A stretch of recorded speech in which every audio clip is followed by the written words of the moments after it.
Entering the villain's lair that exists in a fraction of time, aka now. We're entering now. What we face now is happening now. For the podcast context of now, it was more like 3-4 months ago. Gotta set things right. This took multiple nights of D&D playing to fully complete, so I'll do my best to remember and sum things up. Before we even enter the actual tower, we got this huge, long hedge maze to navigate. Thinking we could cut our way through. Nah, tall and thorny would take us a while to do that. Which is a perfect opportunity for creatures that are also tall and thorny to come out. Wall shadow! And us without a labyrinth tank to counteract. If only I had a fire spell, but then again, me thinking long term, okay, we're surrounded by this maze. We still don't know where the hell we're going. Fire sounds like a good idea to end the immediate threat, but would slowly introduce one in one's party to oncoming disaster.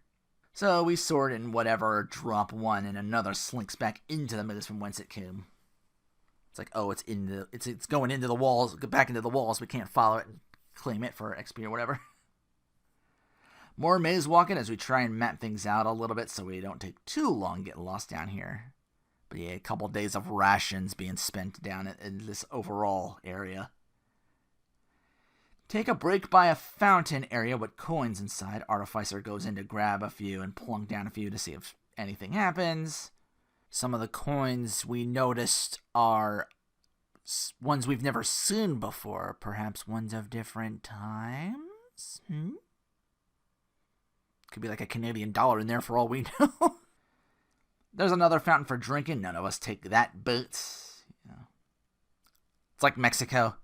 Don't drink the local water. Bring your own.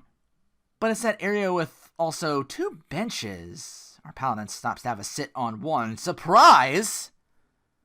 It's a fucking mimic. So, or changing or whatever it is. It tries to immediately starts nomming our paladin.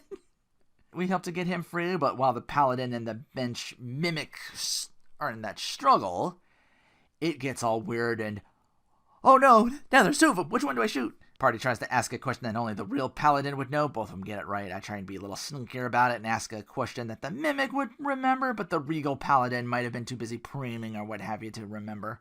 99% convinced we took the mimic down and not our fellow party member. That mimic surprise was the end of one campaign and the start of our next. So yeah, they cliffhangered.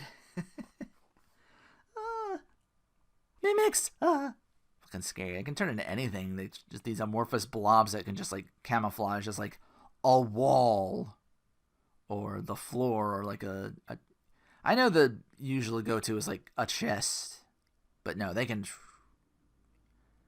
We need more games to do like mimics justice, like how scary they can really get. There should be like a horror game or something like that you're trying to run from, like, so like here's this hiding place like under the bed. Oh no, it's the actual mimic.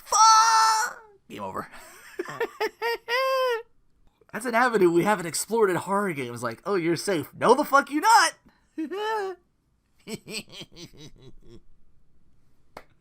Oh, it's dubious. Someone out there knows a thing or two about making video games. Wow. That in a closet. Introduce more than one mimic for even more. So we deal with that. Happen upon a small army of maybe dwarves or gnomes. We may have a fight on their hands if they think we're trespassing, so. But it's the friggin' maze still, so our options are kind of limited, so. Maybe if we approach just one at a time and not this clearly armed contingency of lost adventurers about to kill the guy running this place. Thankfully, they're enslaved gnome garden tenderers, so, you know, we were stuck here too, and they mention a frozen-in-time king of theirs back at our village, like, something happened there, so I'm like, As much fun as side questing can be, we're not exactly keen on having to die to mind flayers again if we don't just up and take care of this problem now.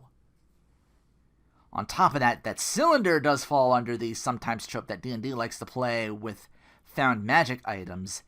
They may horribly backfire. It's like carrying a loaded gun. There's the % chance you're going to shoot yourself or someone you don't intend to shoot. I think one tale of a bag of ever holding is you can reach into it to find something, and there's a small chance of the bag pulling itself into its own dimension and just it doesn't exist anymore. If you're really unfortunate, it pulls you in with it. New character sheet. So to summarize, borrow time using a time borrowing MacGuffin that's also on borrowed time. So side quest ignored. We ask if the gnomes know the way to the tower. They're like, okay. They lead us to the tower entrance itself. The Bramble Wall Shadow returns. We're about to take care of that, but not before the biggest context of timey-wimey bullshit that you can pull. And that, of course, is, holy fucking shit, fucking dinosaur. 3 to 4 velociraptors treating these gnomes armed with gardening tools and such as their meal, and us with them if we don't deal with them right away. We take one out before... Holy fucking fuck, fucking 2 fucking Rex, fuck! Away! Turn that timey shit on and make for the entrance. We were having trouble taking down just one of those raptors. We ain't taking this thing on. I don't know what level T-Rex is. It ain't level 2. You can probably safely assume. Run away! This thing's raptor gnomes like they were Gushers candy. Fortunately, not us, as through the means of stopping and starting the time, which thankfully we can do even in this frozen bit of time that we're in, we escape and start our climb in the tower. That campaign ends and starts with us going through these rooms. We find this apothecary with some books and an assortment of potions to swipe. Cloaked baddie with one eye grotesquely larger than the other, like bigger than his actual human head big. That's what I mean by grotesquely. Take him down. Ranger character pockets this little squid in a jar he had. I think it's 2nd or 3rd level. Ranger gets a pet, some sort to also attack with. She kind of forgot that, so about halfway through this tower, oh, hey, this panther showed up. It is mine now. We're about to ascend. There's this big door with 3 handles on it in our way. We push the handles one direction, open up. Unleash the power of the sun. All at once, yeah. So that's 2 party wipes we somehow timey-wimey back and live to talk about. Yeah, just complete incineration. Turn the handles the other way and carefully open up. A swarm of charred skeletons rush our way. We take down what few we can so we can quickly get that damn door closed and try again. 3rd attempt, we do a left, right, left kind of thing on the handles to open it up to a very cold, desolate area. This sun is in constant eclipse. Everything's dark. We see 2 guys at a campfire, both of them with red scarves. Oh, great, you're stuck here too, one of them says. The other just crestfallen. Nothing he can do. Those familiar crustacean people after us now. Oh shit. They don't come from the sky, but it is very purple, so I think we wandered into the too late bad end timeline with that door. Run away again. Most of us are Paladin Mulebrunner, his character's name, by the way. He is just done with everything. Just stays and gets, like, try to haul him back, but more enemies are coming in. It's like, fuck, we gotta leave him behind. And just hope he comes back all timey-wimey again. He does.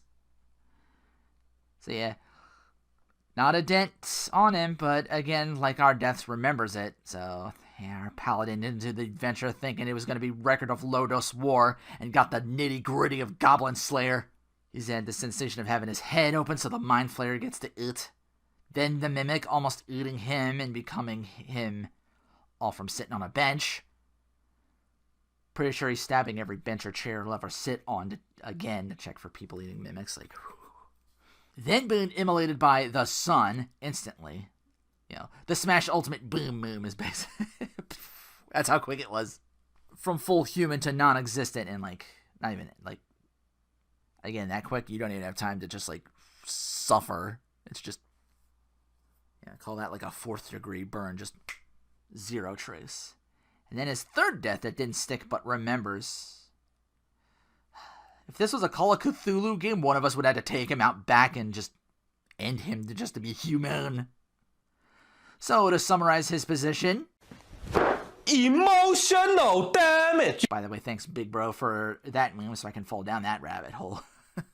I will send you to Jesus.